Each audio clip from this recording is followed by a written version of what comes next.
turn them out. I would turn this out as soon as you light in the beginning, just because otherwise it smells. Like, it doesn't need to be lit. Got it. Awesome.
Hello.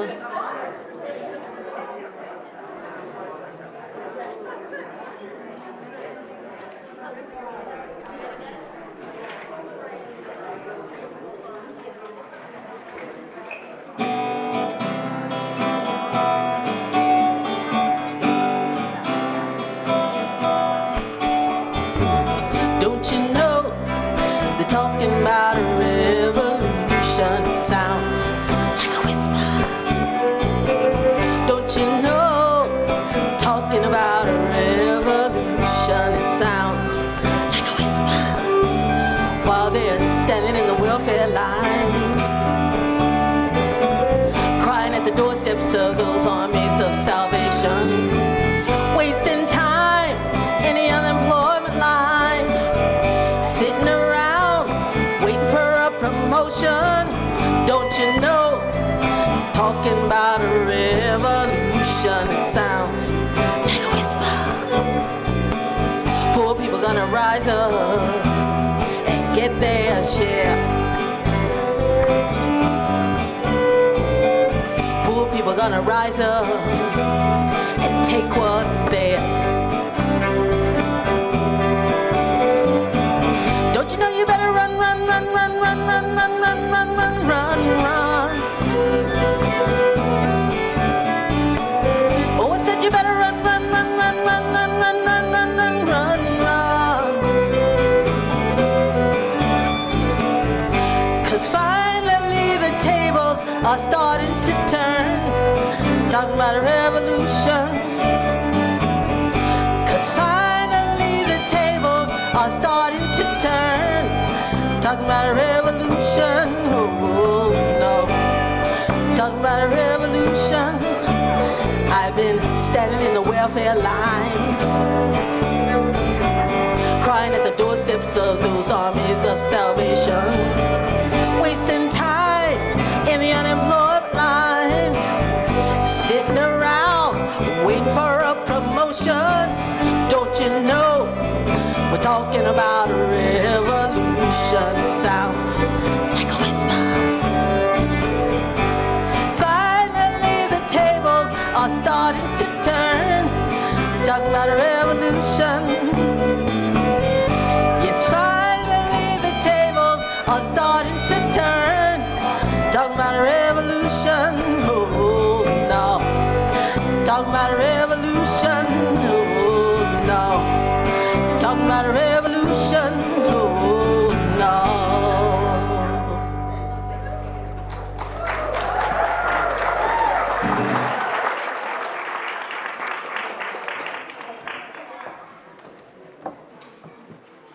Good morning. My name is Annie Collins, and I serve as president of the Board of Trustees of the Unitarian Universalist Church in Spartanburg. Welcome back to this sacred space. We are glad you all are here. At UUCS, we strive to be a beloved community of warmth, love, and support across all of our differences. This is a welcoming congregation where everyone is welcome just as we each are. If you are visiting with us this morning, we would love to meet you. Visitor cards may be found in the back of the chair in front of you. Please feel free to fill one out and place it in the offering plate during the service so that we can then better connect with you. All right, there's a lot going on. Understatement. Find the January Connect in the lobby, look through the one-page weekly calendar in your order of service, and check the weekly happenings, because I'm just going to hit a few things. Oh, February. Yeah, I'm still in January. Thank you. February. Lots going on.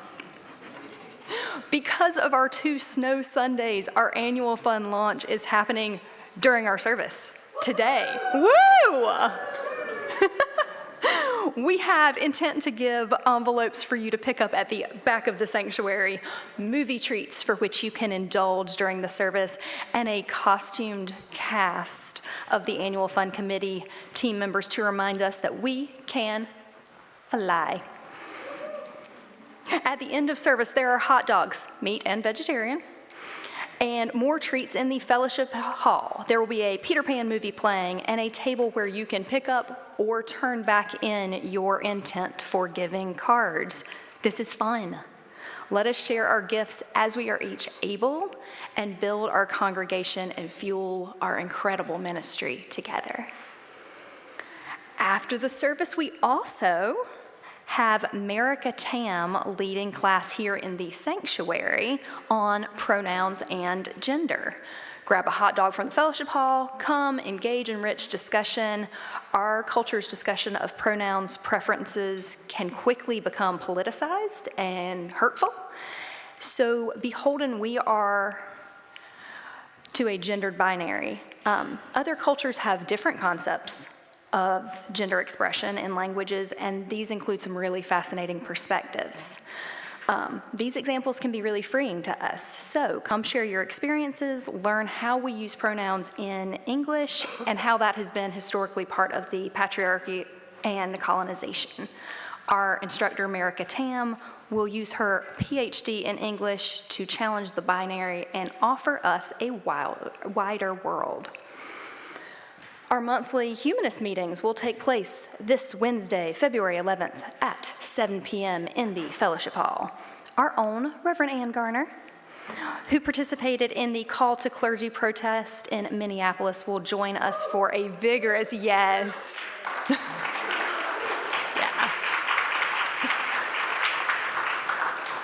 A vigorous discussion on the action called for in this movement.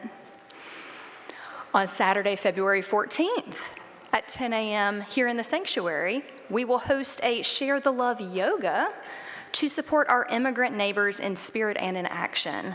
Bring your yoga mat, water bottle, and a donation contribution to 2 organizations to support immigrants. All levels are welcome, so bring your compassion and your solidarity to support one another.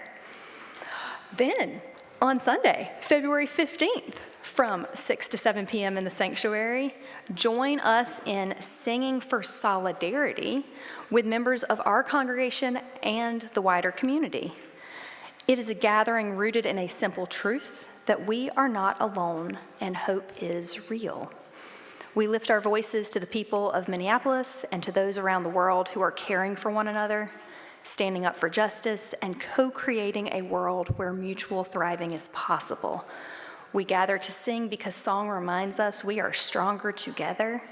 Singing also helps us breathe, recover, and restore after long seasons of fear, tension, and overwhelm. This offers renewal, connection, and a space for joy, even in times of sorrow. So please join us and share. Thank you for all you do to make this a place of love, a place of warmth, a place of comfort and welcome for all.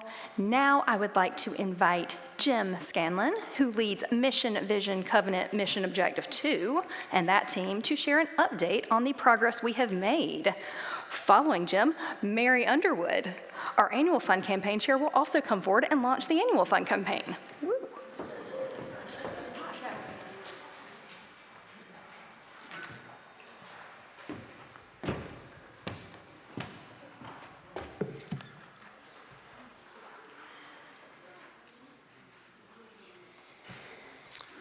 I'm your Have Fun, Be Together cheerleader here with an annual progress report.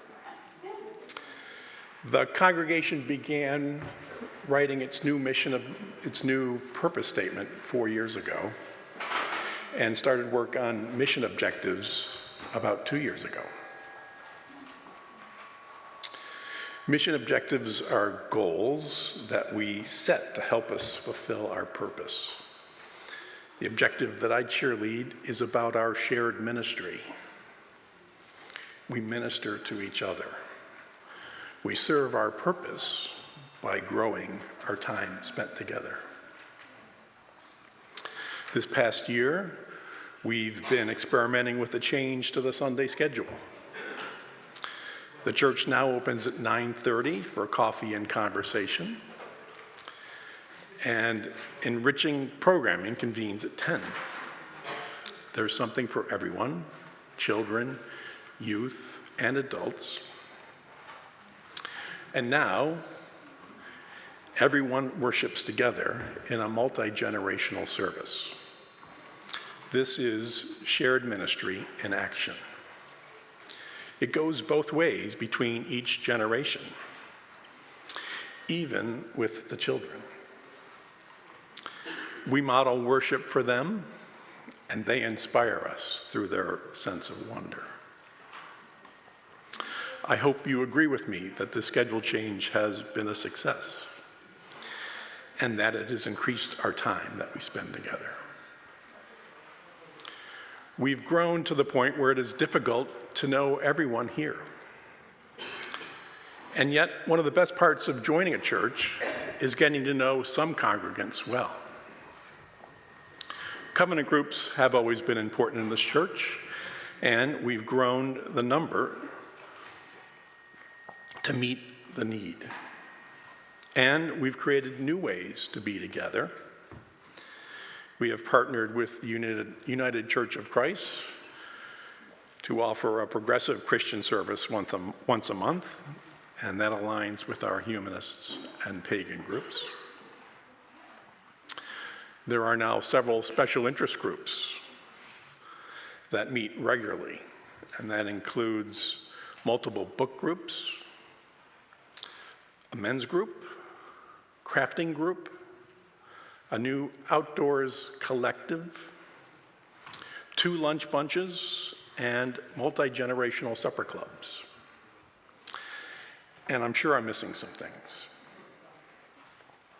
Suffice to say that there is a lot going on beyond Sunday mornings.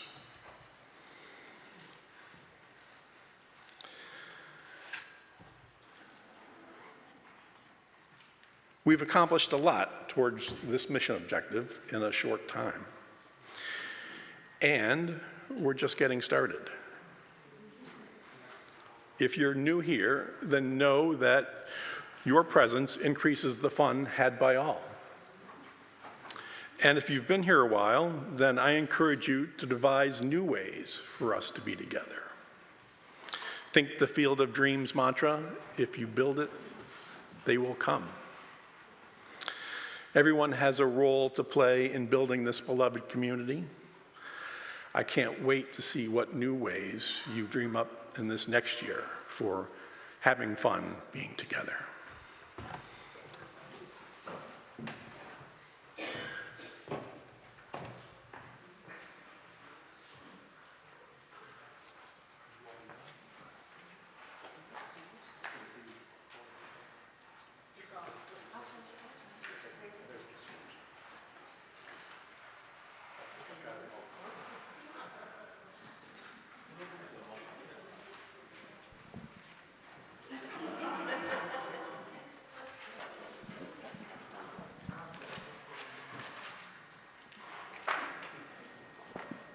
Hello? Oh, there we go. Yay. Hello. Good morning. I am Tinkerbell. I am Tinkerbell. There we go. Happy to be here this morning to spread my pixie dust to all of you. I am leading this year's annual fund drive. Welcome to our fantabulous kickoff. I'm so excited that each of you are here. Your fundraising team has worked hard to create an event befitting the adventure of flying into our purpose. I would like to ask my team to stand as I call their name. Peter Pan. Peter Pan, woo! Also known as Amanda Richardson. Wendy Darling. Also known as Robin Carter. Nana. Also known as Virginia McLean. Captain Hook. Woo! My captain. Smee, also known as Denise Levereau. Thank you guys so much. Please show them your gratitude. They have worked really, really hard.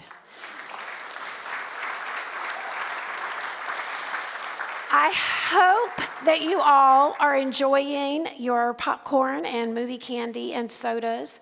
There's more popcorn to come. And I please hope that you will join the denizens of Netherland in the fellowship hall after the service for hot dogs, both beef and vegetarian. And we also, your fundraising team will also be there to answer any questions that you might have.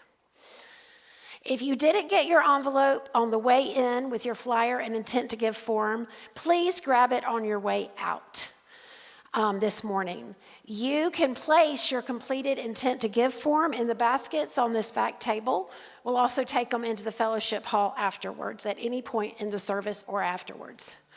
For those of you watching virtually, please look for your fundraising info in the mail. I want to encourage everyone to please read your fundraising flyer. We spent a lot of time, we've collected the questions we've heard over the years regarding the fund drive, and we've done our best to answer them. We put a lot of really good information in that flyer, and it really is worth your time and attention to read it. As you see, our very own Nana made us a beautiful visual over here. We have our London skyline with us flying into the sky. For every household that gives, we will fill that to make it a starry, starry night. And then we see our What do you call those things that tell you how to get where you're going? I don't know. What? Road signs, woohoo! You'll see as we meet our goal, every single one of those places has a beautiful, beautiful placard that we will put up there for you to see. So I was shocked when Scott asked me to lead the fund drive this year. Us folks with significant ADHD aren't usually known for our event planning skills. Not our strong suit usually. When I inquired why me, he said in much nicer words that he chose me due to my rabid vocal enthusiasm for what this place can do and what we need to do to fully live into our purpose. This community inspires me. We are a community of dreamers. Despite all evidence to the contrary that surrounds us, we can't stop dreaming about a better world. And what's more, we have the unending audacity to believe that we can and we will midwife that world into being. Many of you know my oldest child. For those of you who don't, he's 26, living his best life with his partner in Asheville. But 9 years ago, he became a member of this church community. And the only reason that I'm here is because I followed him. When he was 3 years old, which, by the way, was the year that he went everywhere chanting, "I am free, I am free," we were watching the Christopher Reeve Superman movie. He was lying on the back of the couch with his arms stretched out as if he was flying when he spontaneously said, "I can't wait until I can fly." I replied, "Oh, sweetheart, you can't fly." He had very little fear, so it was important for him to understand this. He looked at me with wonder in his eyes and said with complete conviction, "Not yet, but I will." Remembering this interaction, it's no surprise that he led me to this place. A place where when we are told, you can't create a sanctuary for survivors of religious trauma in the middle of the Bible Belt. You can't effectively fight racism while living in the birthplace of the Confederacy.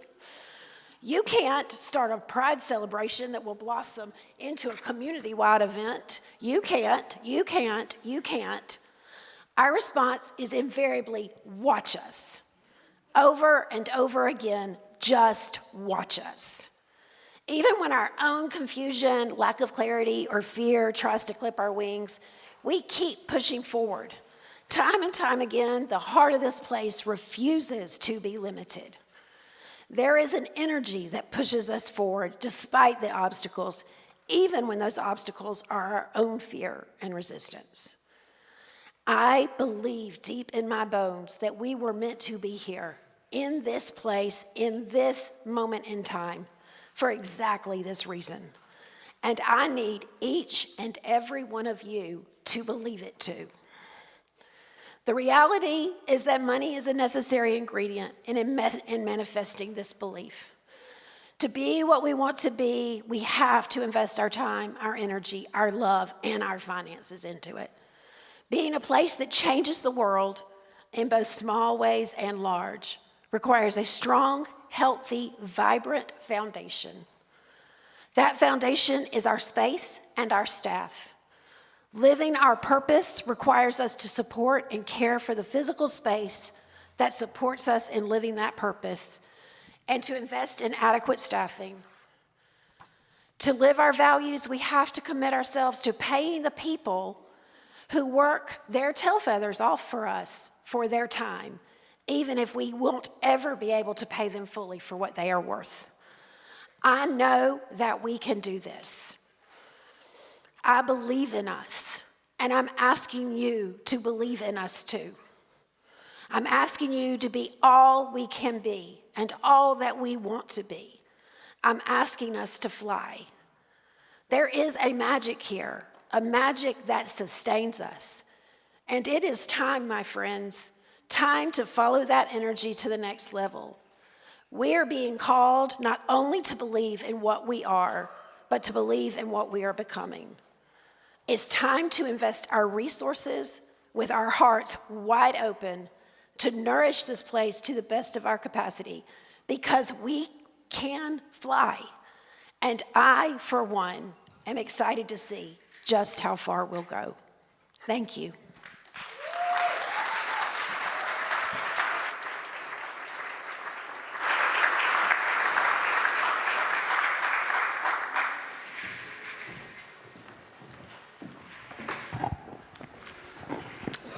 Good morning, you-yous. I am Bosun Smee, first officer to the Honorable Captain Hook. In my real life, I'm also Denise Levereaux, and I will be your worship associate this morning. I'm so happy to see you. It was weird not having you guys for 2 weeks in a row. I am so glad we are back, and we have a lot to cover today. But first, if you are excited to be here, let's make a raucous noise worthy of the Lost Boys. Let's hoot and holler. Are you glad to be here? Thank you. Yes. All right.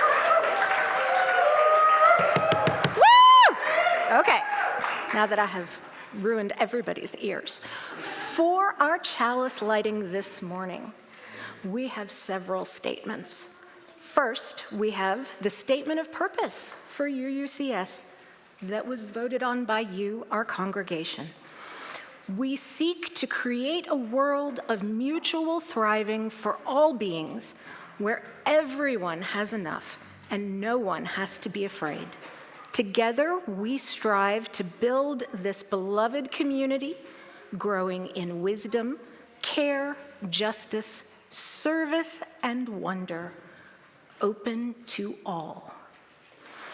And from The People Could Fly by Virginia Hamilton, they say the people could fly, say that long ago in Africa, some of the people knew magic, and they would walk up on the air like climbing on a gate, and they flew like blackbirds over the fields, black shiny wings flapping against the blue up there. And finally, from Peter Pan by J.M. Barrie, second star on the right, and straight on till morning.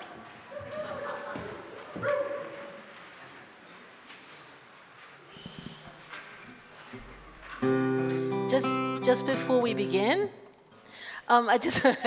sorry, Fred. Just before I begin, I wanted to say something about this hymn that we're going to be singing together called Lift Every Voice and Sing.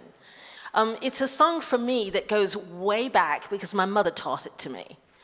And it was taught to me with my understanding that it was the Negro national anthem, and became the Black national anthem for me during my years. But the words are truly important, and my mother taught that to me. The words were written by James Weldon Johnson, and his sister, J. Rosamond Johnson, actually wrote the music. Now, the music itself is a range. You'll be going very high, you'll be going very low. But the most important part of this hymn are the meaning of the words. So I'd like you all to stand as you're able so that we can join together in singing Lift Every Voice and Sing.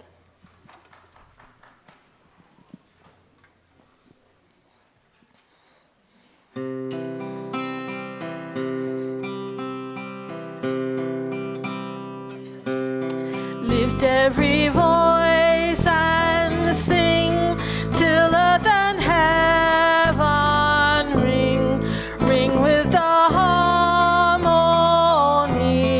of liberty.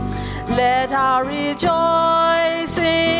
rise high as the listening skies. Let us resound loud as the rolling sea. Sing a song full of the faith that the dark past has taught us. Sing a song full full of the hope that the present has brought us, facing the rising sun of a new day begun. Let us march on till victory is won.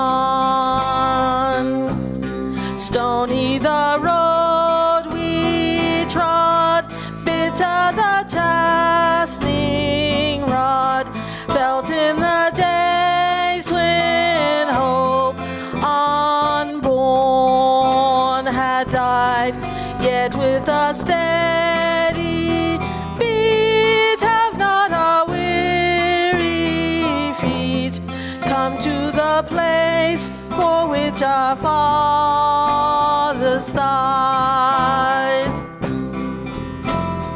We have come over a way that with tears has been watered. We have come treading our path in the blood of the slaughtered. Out from the steam gloomy past till we stand at last, where the white gleam of our bright star is cast. Last verse, sing it with ebullience.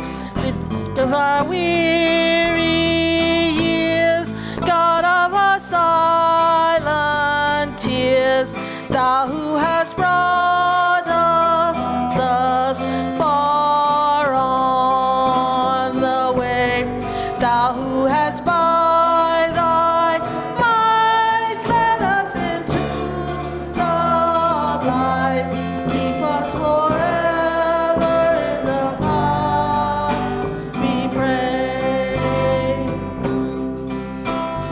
Lest our feet stray from the places our God where we must be, lest our hearts drunk with the wine of the world we forget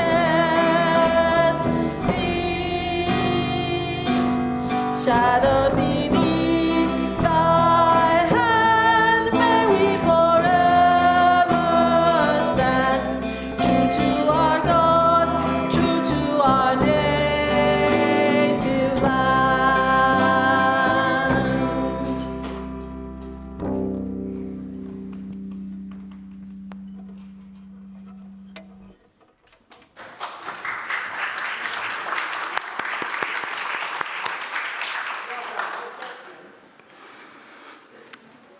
The rippling bowl is one of the ways that we experience the magic of this place every week. We use it as a space and a symbol to bring our stresses and our joys to share with each other. I invite you now to come forward and connect with the magic that we all have and that we all share. For anyone who is not able to come up this week or that is joining us virtually, I will add both a stone for sorrow and a stone for joy. Thank you.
One of the ways that we make the magic happen as a community is expressed through our covenant. As Unitarian Universalists do not have a specific creed, we developed this as a way of explaining to ourselves and the world what we believe in and what we are striving to do. If you are here today, please join me now in reciting our covenant, which is printed in your order of service. If you are joining us virtually, the words will be on your screen. With courage, we say, we are a people of faith and hope. Together we covenant to strive to become our better selves, to honor both the critical mind and the generous heart, to prove that diversity need not mean divisiveness, and to respond to systems of violence and oppression with the power of a love beyond belief. Such magic. All right, guys. We are now at the part of the service where we get to interact a little bit. It is time to greet each other. Now, as you know, some people have different needs for touch, different needs for personal space. In our excitement, let us remember to be mindful of those needs. If you are joining us at home, please connect with our community by sending a text to someone you care about, smoke signal, tweet, whatever your preferred means of communication is. Also, let's listen for the music, and we got to do this real well today, guys, because we have so much more to cover this morning. All right, let's start the chaos.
If there are any children or youth that would like to join me up front for a time for all ages, I would love to have you.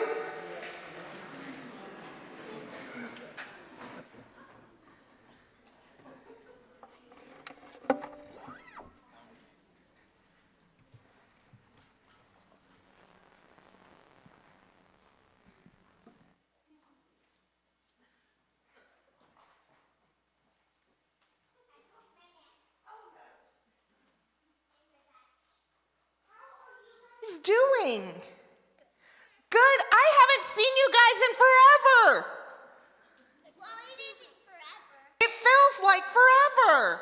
Why did you turn into a puppy dog is my question. Oh, for magical reasons. I have a question. Can somebody in the back bring me one of the offering plates? I forgot to grab one.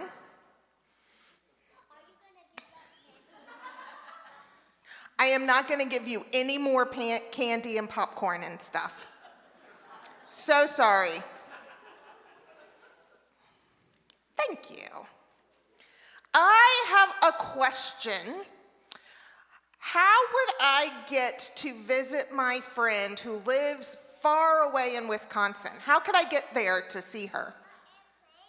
An airplane. Okay, so if I'm going to take an airplane, what do I need to do?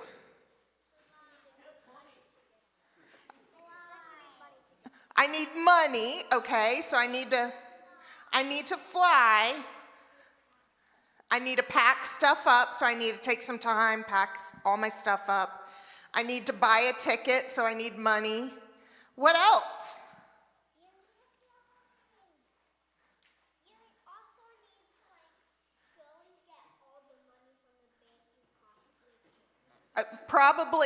Probably. Yes, I need to get all the money from the bank I possibly could. Also, okay, so I've got my suitcase. I took my time and packed up my suitcase. And I've got the money, all the money I could possibly can get, and bought a ticket. And I'm getting on an airplane. Now what? You go through security. I go through security, that's right. And then how do I fly? I don't know how to fly a plane. No, you don't fly it. I don't fly it? No. Well, who flies it? Someone else is flying it, and then there's other pilot. And other passenger is going to be in the plane, and then you're going to be delivered food. So there's a pilot. So there's somebody else who has all the skills and knowledge of how to fly the plane. Right. And then you said there's other passengers. And you said at some point, someone told me that someone's going to bring food. So there's somebody with the skills that keeps all the passengers happy and fed and gives them drinks, right? So to fly to see my friend, it takes money, it takes time, and it takes special skills, right? I don't have those special skills, right? So I need someone to help me with that. Okay.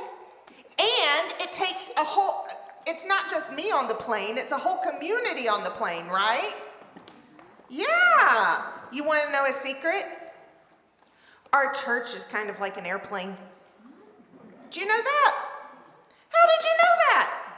Because an airplane is kind of like a community, like you just said, and we're Because an airplane is like a community, and we're a community. And I may not have all the skills to run the church, right? Like, we've got Ann, who is great at what? What is Ann good at? Everything. And we've got Scott, and what is Scott good at? What is Scott good at? Talking. And look at all these people. They all have different skills, right? Do I have the same skills as these people? No. I could, but I don't, so I need these people in my community, right? That's right. Okay, so we've got people with all different kinds of skills. Yes? I have ADHD, so I think differently, and that's good. Yes, there's a lot of people in here who have ADHD, and we all think very differently. Yes, and it is all good. So we all have different skills that we bring to our community. And do we all have time that we come together? We do. Like this morning, we're all here together this morning. Sometimes during the week. Do you come? Sometimes, yeah? Sometimes people come and they help do different things at the church. Some people come and they make sure that all of the doors open and shut and lock, and they make sure that the playground is safe, right? There are some people, hey Luke, come sit down. There are some people that come and they make sure that we have coffee and snacks on Sunday mornings. There are some people who come and they teach your class, right? So it takes a lot of time to do all that stuff. What is that last thing we need to fly? What do I have to have? Money, that's right. Just give my money. Do you know what this is? A plate. A bowl. It kind of is a plate bowl. We pass it around. We pass it around. Give my money. And we put money in it so that we can get things that we need for our community. that's right. People put money in it so that we can get things for our community and so that we can pay for things to keep the lights on or to make sure that we have heat in the winter and air conditioning in the summer. So it does. It takes all those things. And when we pass this around, sometimes I don't have any cash on me to put in here. Sometimes I don't have my wallet with me. But you know what I do? I do this. Do you know what that symbolizes? That symbolizes I give my time and my energy and my skills. And sometimes when I have money, I also put money in there. But that's what I'm doing. I'm saying I give not only my money, but I give my time and my skills to help this community thrive and be the best it can be, right? Can we all do that? Yeah, we can all do that, right? Okay, so everyone stick your hand out. All right, and wiggle those fingers. You know what you're doing? That's right, you're showing how you put your time and energy and skills and all the special ways our brains think. And sometimes we have a little money to put in there too, but it takes all those things, right? That's right. Okay, I am going to need your help at the end of the service, okay? So when I ask for the kids to come up, will y'all come up and help me? Okay, thank you. Y'all can go have a seat now. The people that own the airport are like, just give me my money.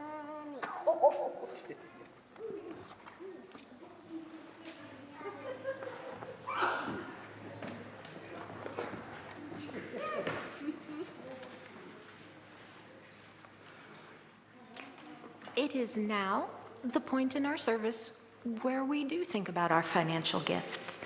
And as Nana, Virginia, so eloquently reminded us, we can also add our magic. So, as the plate is passed, add your magic. We also are a giving community, and every month we identify an organization in the upstate that we share with. This month, our organization for Share the Plate is Favor Upstate. This is a community that provides support and assistance to individuals and families affected by substance use disorders. Favor Upstate exists so that everyone has a fighting chance at recovery. Half of all undesignated Sunday offerings and all designated offerings that are designated STP will go to Favor this month. All right, guys, add to the magic.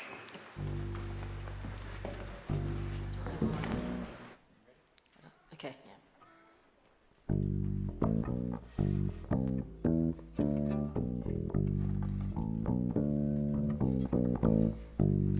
Ooh, pirates, yes, they rob I. Sold I to the merchant ships. Minutes after they took I from the bottomless pit. But my hand was made strong by the hand of the Almighty.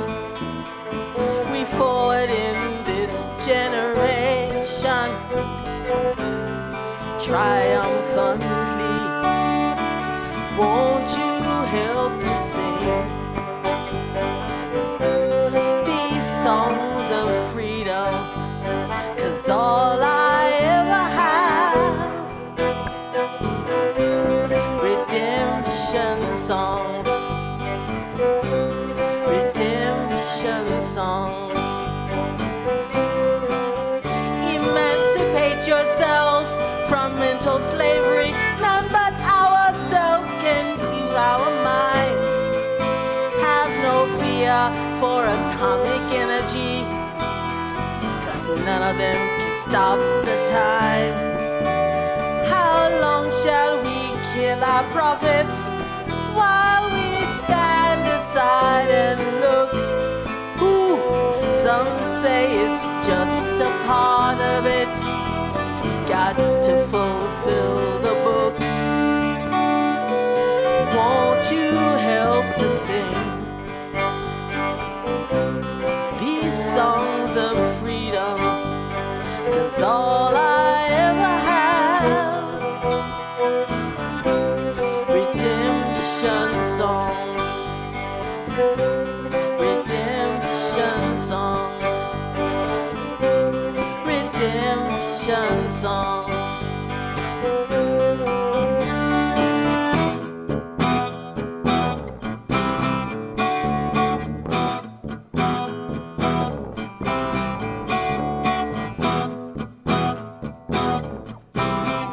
Emancipate yourselves from mental slavery.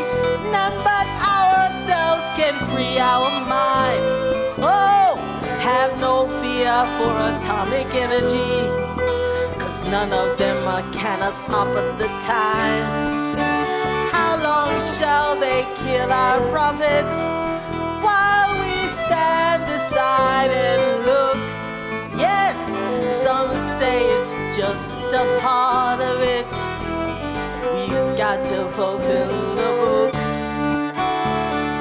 Won't you help to sing these songs of freedom? 'Cause all I ever have, redemption songs. All I ever have, redemption songs. These songs of freedom,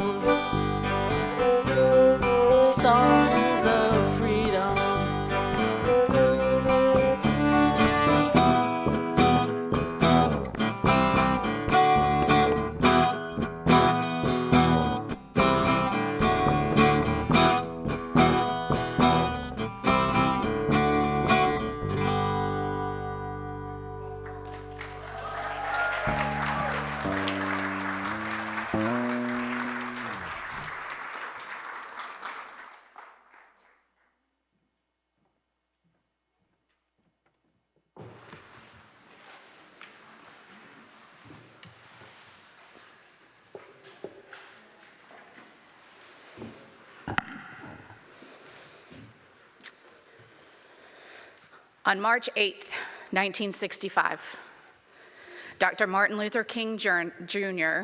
put out this call to clergy. In the vicious maltreatment of defenseless citizens of Selma, where old women and young children were gassed and clubbed at random, we have witnessed an eruption of the disease of racism, which seeks to destroy all of America. No American is without responsibility. All are involved in the sorrow that rises from Selma to contaminate every crevice of our national life.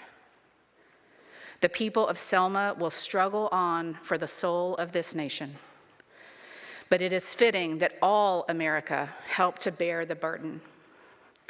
I call, therefore, on clergy of all faiths, representative of every part of the country, to join me for a minister's march to Montgomery on Tuesday morning, March 9th.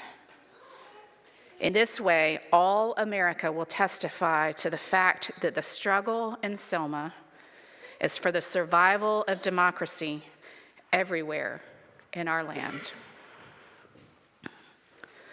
On Friday, January 16th, 2026, March, a Minneapolis-based pro-queer group of clergy and faith leaders committed to collective liberation and freedom, who center impacted voices and are committed to repair, issued this call to clergy with the spirit and clarity of MLK's call to clergy in 1965.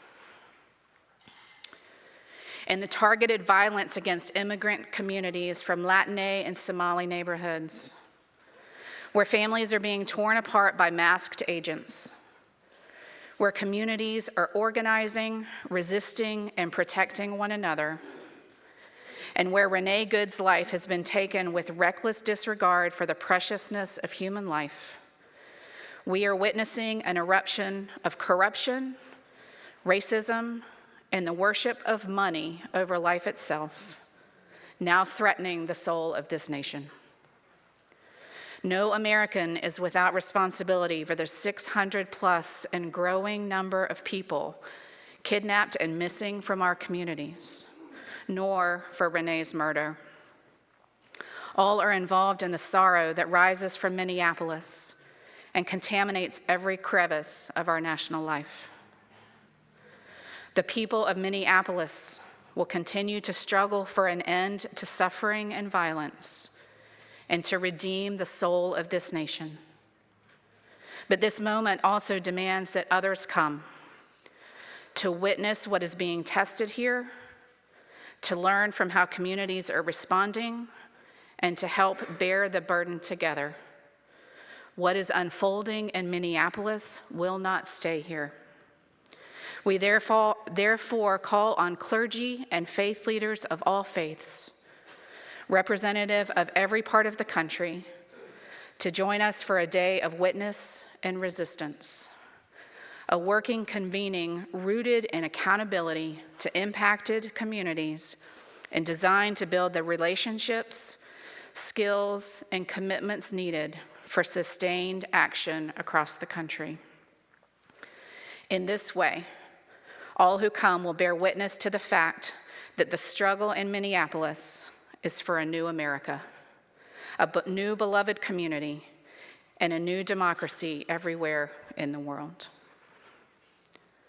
This time, almost 61 years later, the call was via social media rather than a telegram. I did not see the call until Sunday morning, January 18th. I immediately knew that I needed to answer that call. Some people have asked me how I decided to go. I honestly didn't. I just knew I had to. It was truly a calling. I kept asking myself, how can I not? So by Sunday night, I was registered and my plane ticket was purchased. I need to give a shout out to Ted for his immediate support in my going. Despite his concern for my safety, which was legitimate, he never once tried to dissuade me. He said, if you feel called to go, go, but please be careful. Although he did ask me, could you get arrested? And I had to tell him yes. And then on that Sunday, when I texted a screenshot of the call to Scott and said, I really think I'm gonna go, he emphatically said, go. The days leading up to my trip found me feeling like I was doing exactly what I was supposed to be doing, and also very scared. There was certainly risk in my going, and yet I knew I had to go. This call to clergy was for 2 days. First, we had a day of grounding, of training, and of understanding what had been happening on the ground in Minneapolis. We gathered Thursday morning at a large church in downtown Minneapolis for this.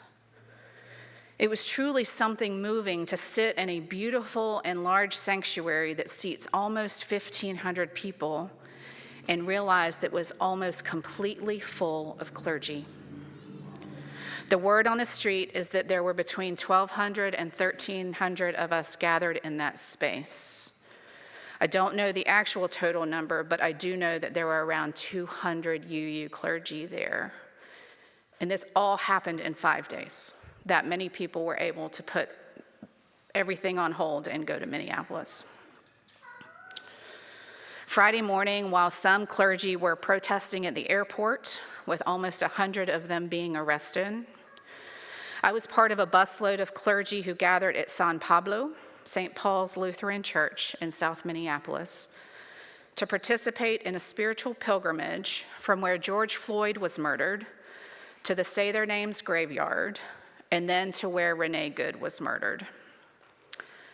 The bus took us to Calvary Lutheran Church, where we heard from their pastor, Jenny Sung, and then Marcia Howard, who was one of the key organizers following George Floyd's murder. We met George Floyd's aunt, Angela Harrelson, and then Marcia Howard, Angela Harrelson, and another organizer, Kia, led us walking down the streets from the church to the corner where Floyd was killed and his memorial, and then on to the Say Their Names graveyard. We heard story after story about the resilience of the people in these surrounding neighborhoods. Many of these neighbors have gathered twice daily since the morning after George Floyd was killed to check in on each other, to see what people need. Mutual aid. The intensity of need has only increased since the insurgence of ICE.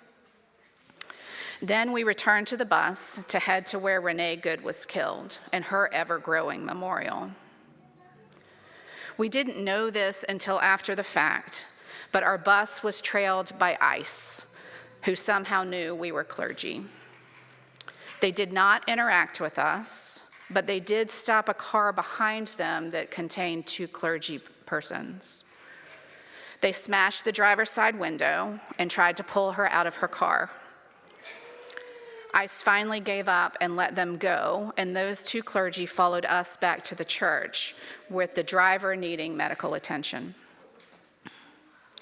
Also, upon the return to the church, they wanted us to quickly enter the building because there was an active ICE abduction happening just around the corner. We ended up being stuck at the church for a couple of hours because they didn't want to draw attention to that church with a whole bunch of clergy people leaving. It has a high population of immigrants, and they are front and center of much of the mutual aid happening these days. They were worried about the safety of that congregation moving forward. During these hours, about 125 people gathered in their fellowship hall, talking, singing, sharing stories. And then miraculously, a couple of church members prepared huge pots of soup and fed everyone there. In the afternoon, over 50,000 people gathered to march through the streets of downtown Minneapolis. The temperature was frigid. something like -10 with a wind chill of -40. It had been -20 that morning when we left to go to the church. I did not know that it was physically possible to be so cold. The march ended at the Target Arena with a rally. Now, some of us were questioning this rally being held at the Target Arena, knowing that Target is not behaving as we think maybe they should, allowing ICE to stage in their parking lots, allowing ICE to remove their employees who happen to be US citizens from the store.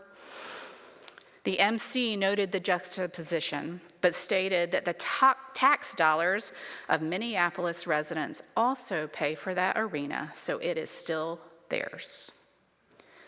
Approximately 20,000 people were there. It was really cool to look around the crowd and see these bright yellow Side with Love Stolls all around. That evening, UU clergy were invited to the First Universalist Church for dinner and a vigil. While I had been feeling all kinds of things throughout those 2 days, sitting in that sanctuary after the day that we had had, I was truly overcome. Singing together hymns like, "This is my song," and "There is more love somewhere," and "Spirit of Life" brought me to tears. Exhaustion, anger, sadness, community, hope, love, all of the emotions that I had been feeling for days needed somewhere to go, and they came out through my tears sitting in that sanctuary. It was an extremely moving hour and very cathartic.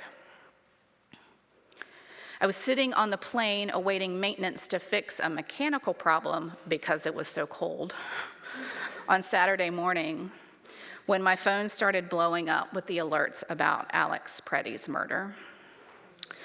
The UU Clergy Signal app messages were full of things like, "If you are still on the ground in Minneapolis and it can extend your trip, please do. We are already exhausted, and now there has been another murder." I was really struggling sitting on that plane. There was nothing I could do about it, but I truly hated that I was sitting there and not able to be there longer, to join some of the others for some street chaplaincy at the Alex Preddy Memorial, standing in solidarity with so many people who were hurting and who were exhausted. But for sure, I was with them in spirit.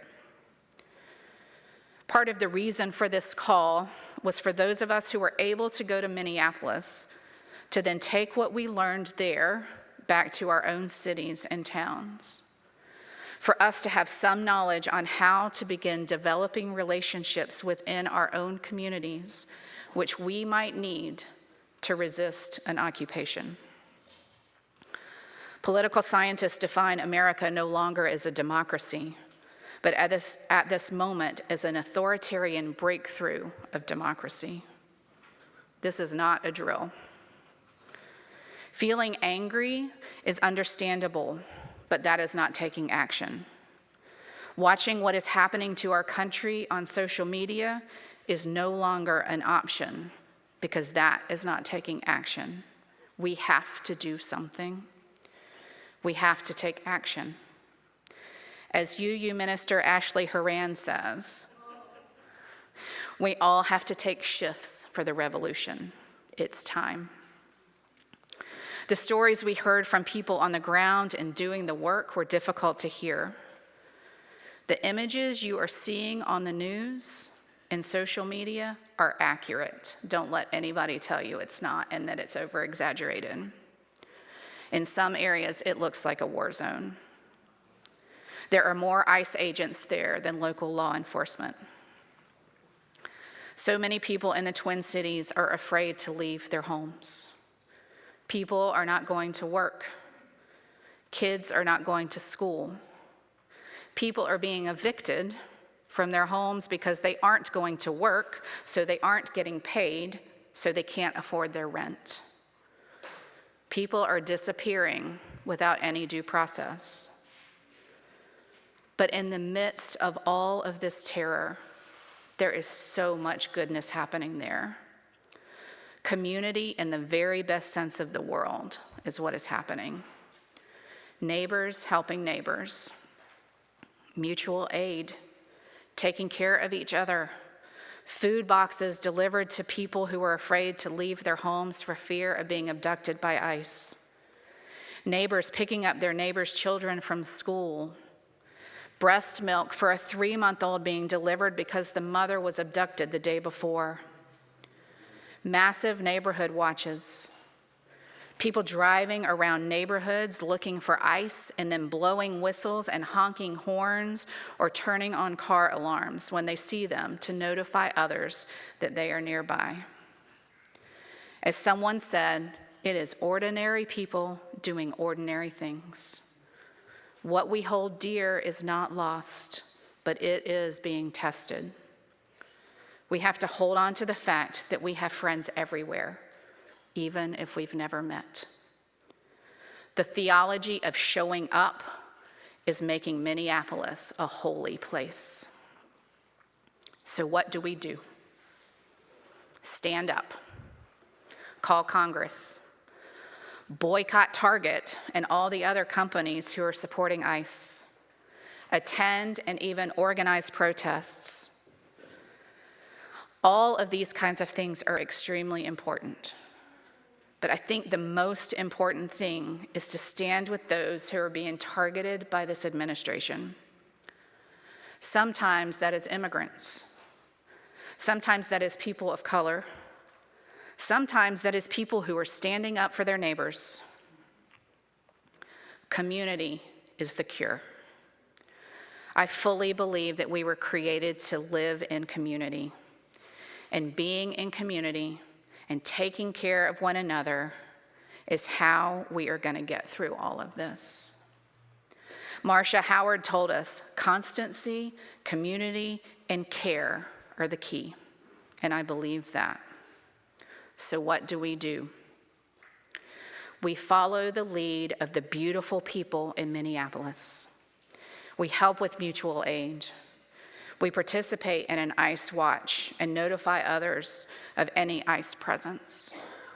We show our support for students who are participating in walkouts at school, and so on.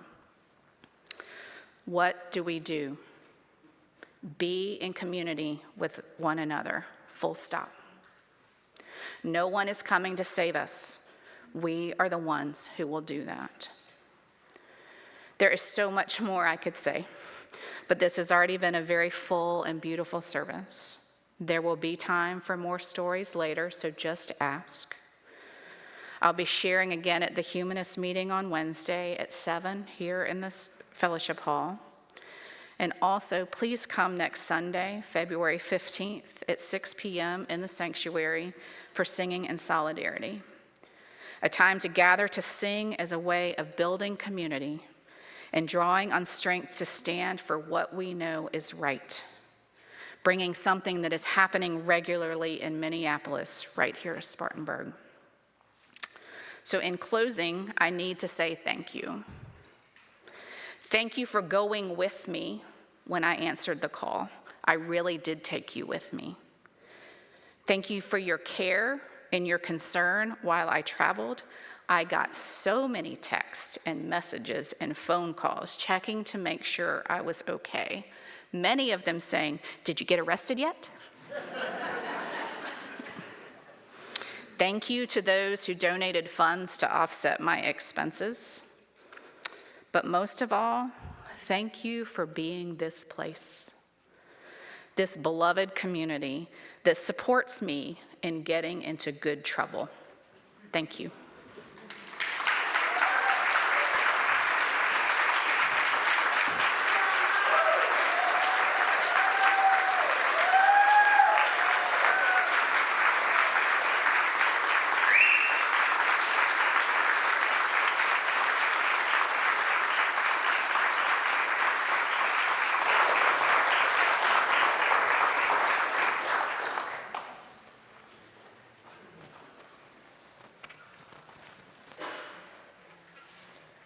Anne flew.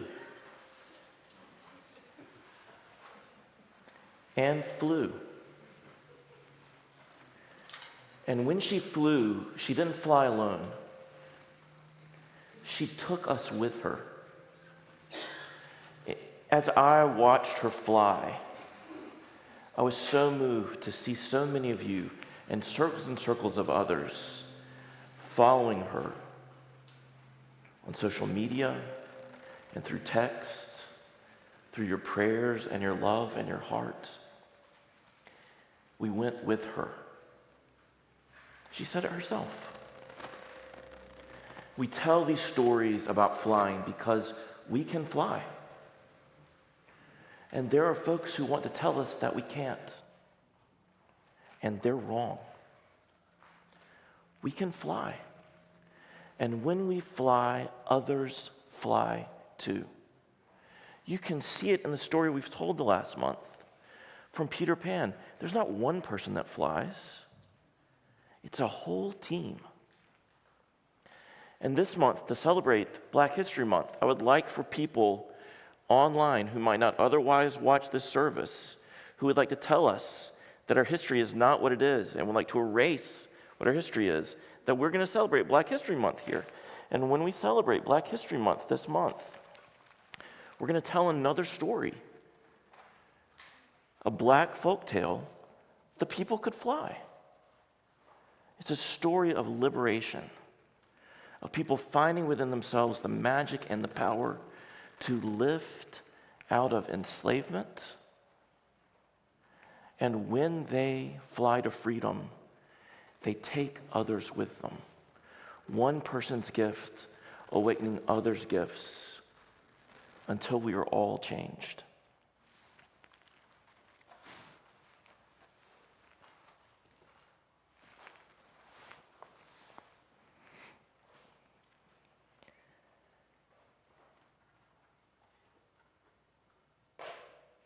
There's so many people who have told us that we can't, and that we better not. But feel how your heart lifted as Anne shared the story of her own flight.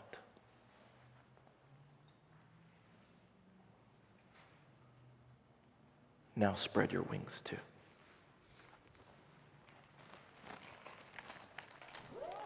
Please stand as you're able to sing together hymn number 131, Love Will Guide Us.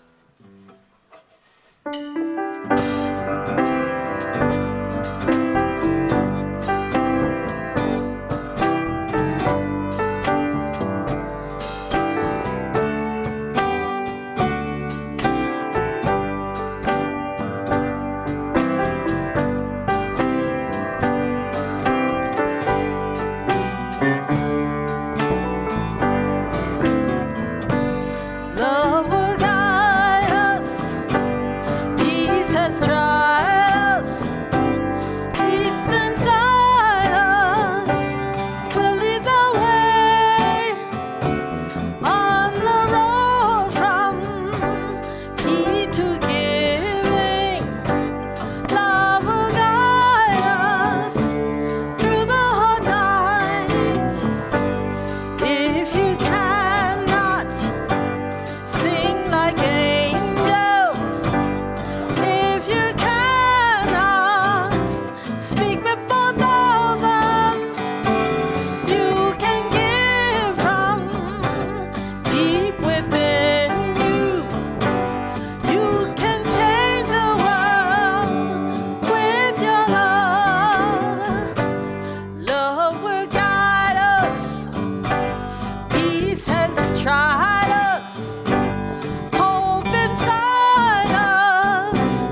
I am honored to have shared this time and space with you today. For our extinguishing of the chalice, we have another quote from Peter Pan. So come with me where dreams are born and time is never planned. Just think of happy things and your heart will fly on wings forever in Never Never Land. And also from The People Could Fly by Virginia Hamilton. The bent backs straightened up, old and young, who could fly joined hands. They rose on the air. They flew in a flock that was black against the heavenly blue. They went so high, say, they flew away to freedom.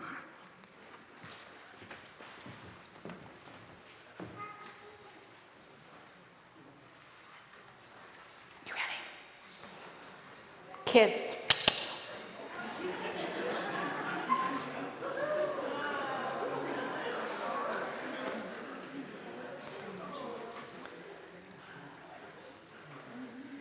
When I walk out,